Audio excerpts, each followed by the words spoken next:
All right, everybody, welcome back to the Unshaken Truth podcast. I'm your host, Pearson, and we have another episode of Fresh Faith.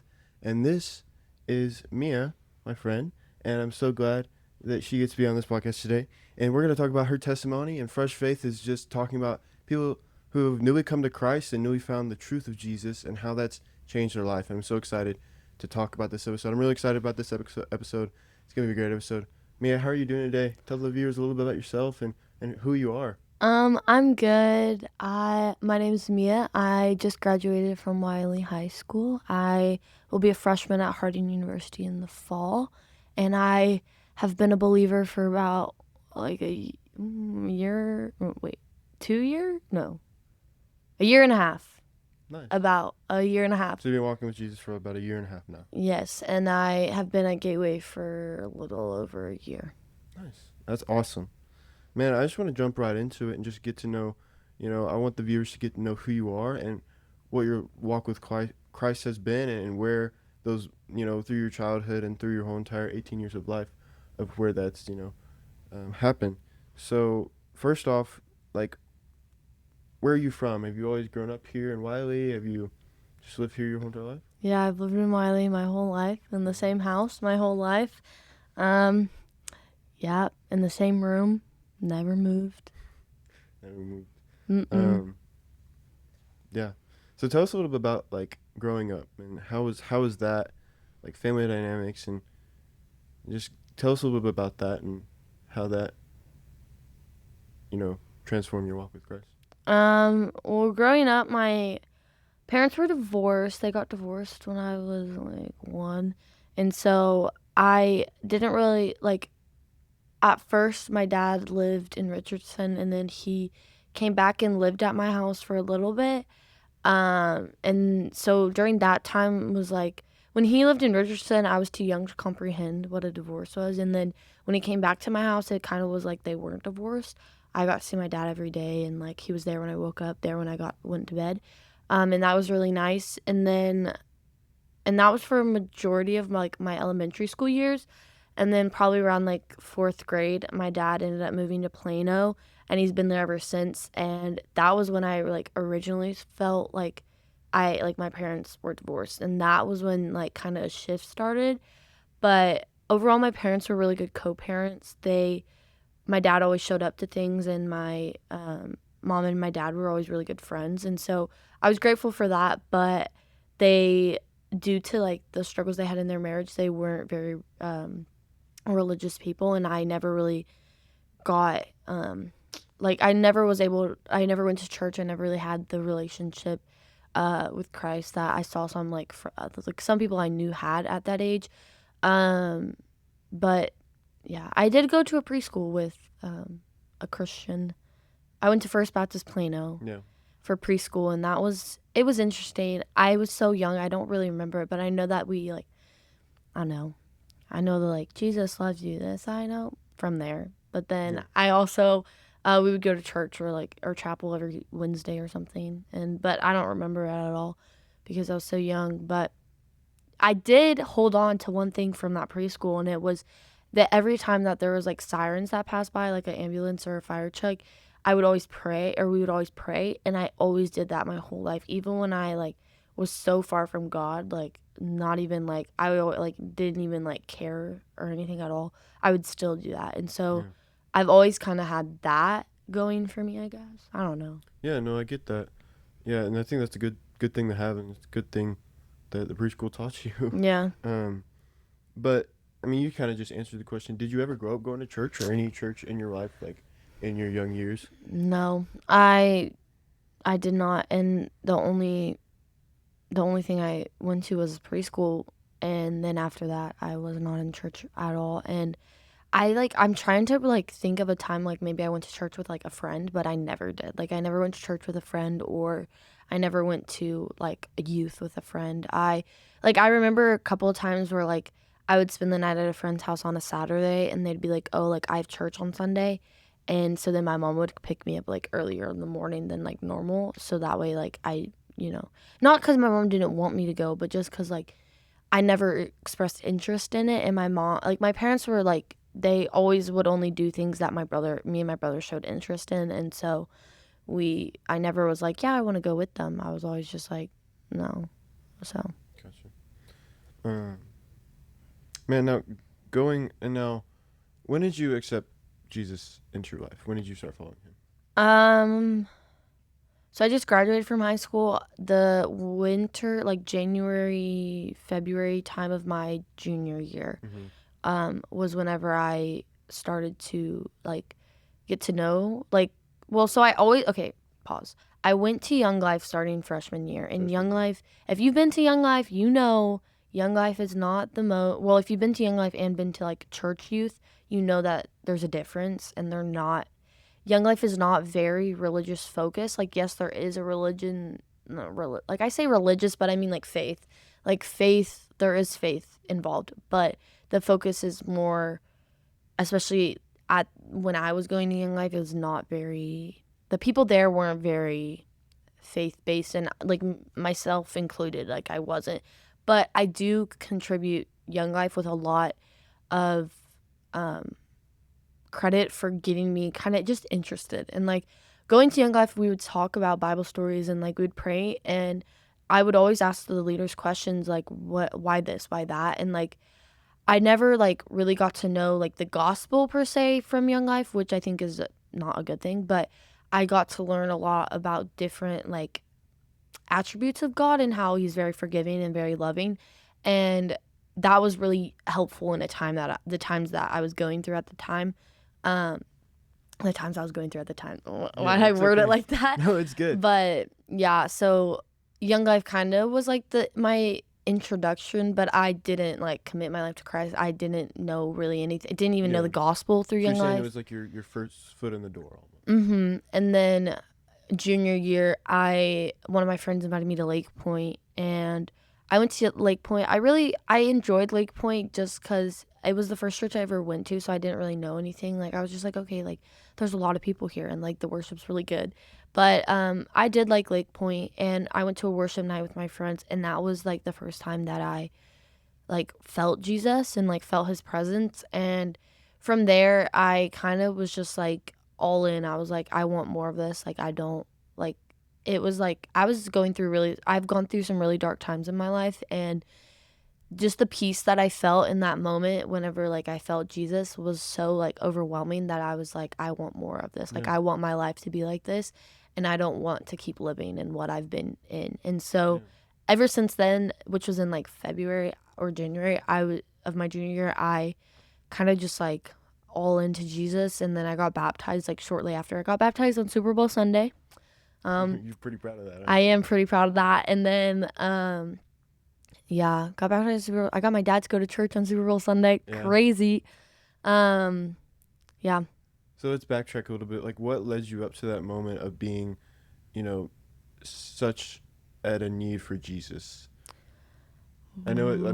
Can you share some of like the major things that would help the listener that might be going through a struggle in their time that you possibly went through to help them? Where should I start? I'll just start at the beginning. Sure. I guess, of like when things started to get really rough for me. So growing up, I was bullied when I was little in elementary school. Which, I mean, really, who wasn't? I feel like there's always like people that have been bullied. Yeah, it's just like kids are mean. But yeah, so I grew up being bullied. I always kind of felt like I didn't fit in. And then was it in third grade, my dog died, which was my first experience with death. And that was really hard. It was like I got over it fairly quick, but it was still pretty hard. And then a couple years later in fifth grade, my grandpa died. And my grandpa was a really, really just a source of like light in my life. And he really just like, I don't know, he was very religious and very like faith-based. And he was kind of my only family member who was. And so whenever I lost him, it hit me really hard, not because of like the faith, but because I didn't see him as much as I wish I did. But two, when I would go to see him, I would like dread seeing him because and that's something I always regret and I carry with me even to this day. But from there, it kind of like everything took a downward spiral really fast. And I really started to struggle with depression and suicidal thoughts in fifth grade, which is crazy, like thinking about it. But there were like, yeah, I had to go to counseling because my parents found out that I wanted to kill myself, which like it's horrible. Like it's like as someone who felt like that way, like like even now looking like thinking about how little I was like thinking like that, it's just really hard to think about. And just thinking about the kids that could be out there right now that struggle with that, it's like I just want to help everyone who feels like that way, because it's just like a different type of like hopelessness, and like it's just like a different type of like self-hatred that you have for yourself that like makes you want to kill yourself. And so yeah, it was really bad. It was a really dark time in my life. And then I kind of struggled with suicide really up until I found Jesus in my junior year, but it got better through counseling and therapy. I attributed a lot of my like self-hatred and my guilt of myself from my parents getting divorced, because for the longest time I thought I was the reason they got divorced, because they got divorced right after I was born. I've later learned that that is not the case. But that took a big toll on my mental health. And yeah, and then I also grew up being a competitive dancer, and if anyone is in the competitive dance world, they know it's very toxic, and it's very demanding on like your mental health and your body. And I kind of grew up not like necessarily fat, but I was always a little bit bigger boned than the other girls, and so I kind of developed just like, I don't know, on a dislike for my body. And it didn't develop into really an eating disorder till high school, but I struggled with like that also, went into my depression of like I didn't like how I looked, I didn't like how I felt, I hated myself, and I felt like I made everyone around me like miserable. So that kind of all combined into one to make me feel like one way. And then yeah, I really just didn't like myself. And then going into high school, wasn't dancing anymore, but I was in cheer, and that was very toxic. And so I developed a pretty severe eating disorder that I would just not eat ever. Like I would lie about what I was eating and say, "Oh yeah," like I would come home from dinner or for dinner, and I'd be like, "Oh yeah, I already ate at school. Like I had a really big lunch," but in reality, I didn't have anything for lunch. And then when I was at lunch, I would be like, "Oh, I had a really big breakfast, but I didn't have anything for breakfast." And I'd literally just drink Celsius, and that was really it. Like I would just maybe a protein bar here and there, and gum, and that was it. And I mean, like it was weird because I got very skinny, and like there's like maybe not in high school, but there's some pictures from junior high that I was very skinny that I look back on, and like I look sickly and like I look weird, and I'm like, wow. But like in the moment, I still thought I was fat. And I was like, man, like I'm just so big and like compared to all these other girls. And it's just because like I was always tall. Like I've always been tall, and that just makes you like just look bigger because you're taller. But that was really hard on my mental health. And then cheer was very hard on my mental health. So I ended up quitting cheer, which helped my mental health and helped me with my eating disorder. But then throughout that, I um, just like struggled making friends. I had a 10 year long friendship with one girl who was my best friend for 10 years. And sophomore year, we just kind of just fell apart. Like nothing really happened. We just stopped being friends. And that was also really hard because she was like my friend who I devoted everything to. I gave like 100% to, and I didn't really know how to make friends because I hadn't had to make a friend in 100 years, no, 10 years. But yeah, so I kind of went through a long period of loneliness and just hard times. And I really struggled with just finding motivation for things. I was turning to worldly things of like drinking and going to parties and guys and just like talking to guys and whatever, and just being very worldly and very like not just turning to all the wrong things, and I surrounded myself with not good people. And I think I kind of hit a point junior year homecoming. If anyone knows, then they know. But it was a really rough night for me. And that night, I realized that I was like, I hate how I'm living, and I hate what I'm doing with my life. And I was like, I don't want to keep doing this. And I came back and I talked to one of my friends, who goes to Gateway, about it, and she was like, hey, come to FCS. And so I went to FCS. And oh wait, backtrack. No, pause. I went to Lake Point with one of my other friends who invited me to Lake Point, and I really liked Lake Point. I got baptized and all that. And then my friend was like, hey, come to FCS. And so I did come to FCS, and I had been going to FCS for like throughout the years, but I kind of stopped junior year.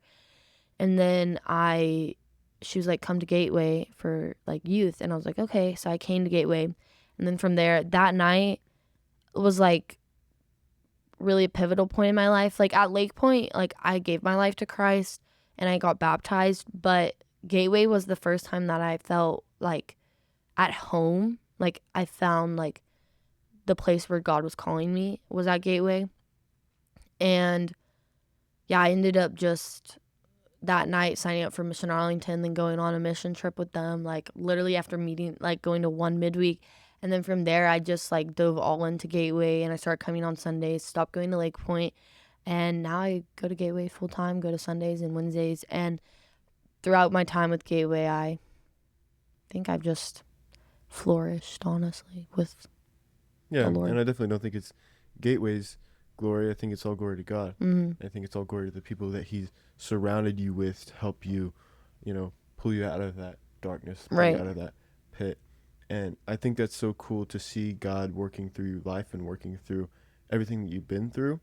And now, like, take us on the flip side. Like, how has life been so different with walking with Jesus? It's drastically changed, and I'm like right now. Ooh, I'm so sorry. Um, my right after I started, right, okay, I'll just go back to Mission Arlington. When I came back from Mission Arlington, my friends who I was friends with at the time, they kind of were like, Mia, what's changed? They saw a change in me, and I was like, it's Jesus. Like, well, I don't know, I can't explain it. It's just Jesus. And it led one of my friends to want to come to church, which I was so grateful for. And um, then it kind of just like, oop, I was really close. Okay. I started I felt the Lord starting to work in my life and like starting to change kind of what I had envisioned for my life. I for the longest time was wanting to like be an athletic trainer and want to like do that and be like an MLB athletic trainer and like do all these things, like do like go to the Olympics and like all these things as a trainer. But then the Lord started to show me that like that really wasn't what like felt called to do. And like yes, I probably like would have been a really good trainer because I feel like I would have been, but that's not where I feel like my skills are most used. And the Lord kind of showed me that I really want a family, and with those athletic training and all the things I wanted to do, you can't really have a family,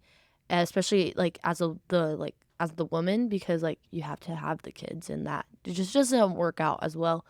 And so he started to show me that I really wanted to work more in a clinical setting and use my skills there. And then he started to remove some toxic people from my life that were really pulling me back in my faith. And he led me to a really like great community of believers and of people that like supported me and helped me grow in my faith and in my walk with Christ.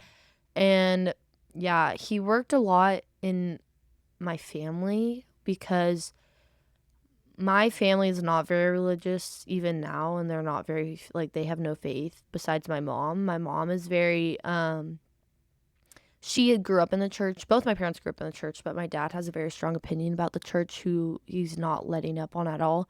And that's really hard for me. And then my dad's opinions have flowed onto my brother. But my mom, she grew up in the church and she's very open to coming to church, which I'm grateful for.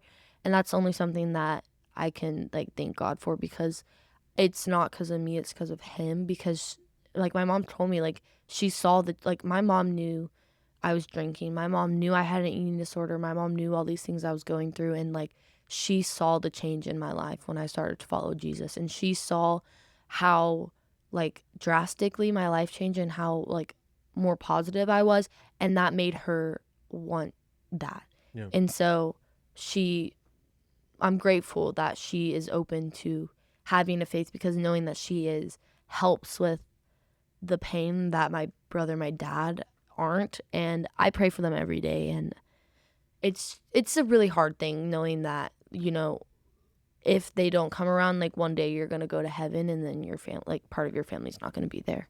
And so that is something that I carry with me, and I only can give it up to God, and God's the only one who can really do anything. But Yeah. And I think it's so cool to see how your faith has brought other people to see like, hey, what's different in you? And that's the ultimate goal, is to say like our faith shouldn't be just a ticket out of hell. It should be a somebody sees our faith and like, we have Jesus. We have it. Like we have what everyone is searching for. right. And I think with your mom, that is so powerful, because she was like, man, I see a change in you. I've seen something different, and I want that different. And I think we should always strive for, even though like everyone that we love might not agree with us or might not, be saved through the truth of Jesus, but they might see a difference, and they might be like, what is that difference? And they say, okay, cool, I don't want that. Okay. But if they say, hey, I want that, then it's a free gift, and it's Jesus' saving grace. Right. I think it's so powerful how God has just turned your whole entire life around, and it's so beautiful to see, and so beautiful to just watch. But man, you hit it straight on the mark today. And do you have anything else, like anything that you want to give to a viewer that is watching this and going through some of the same struggles that was in cheer, or in the party scene, or in the drinking scene, or anything like that you experienced and you want to talk to them about? I think for me, it's really about the people you surround yourself with. And it's hard because, like, depending on what you're involved in, like when I was involved with cheer, obviously I was surrounded by cheerleaders, and like at the time, some of the people I was with were not the best people for me.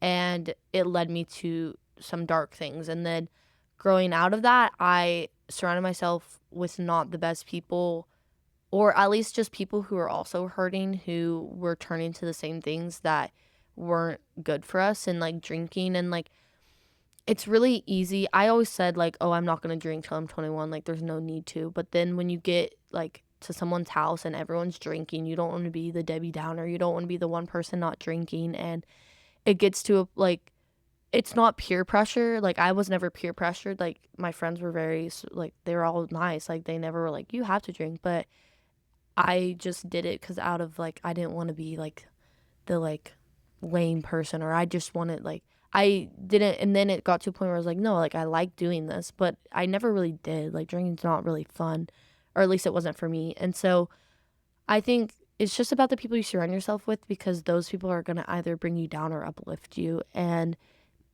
if you're surrounding yourself with bad people, then you're going to end up doing bad things. And it's just like the saying, like you are who you hang out with. And so it's like, look at the people you hang out with, and if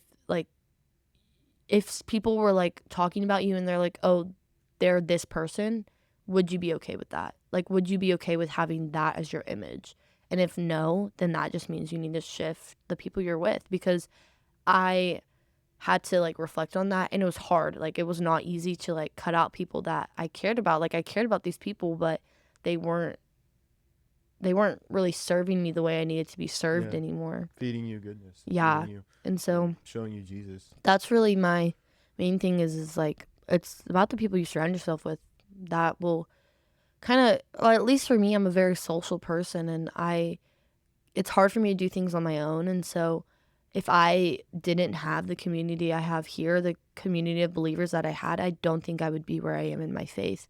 And so, yeah. Yeah, I think that's all glory to God, and all glory to Him, Yeah. and what He's done in your life, and it's so powerful. I'm to so see grateful for all the people He's given me in my life that have helped uplift me, and for the people that He's given me in my life that maybe weren't believers that he's helped me to disciple to and help Yeah. them grow.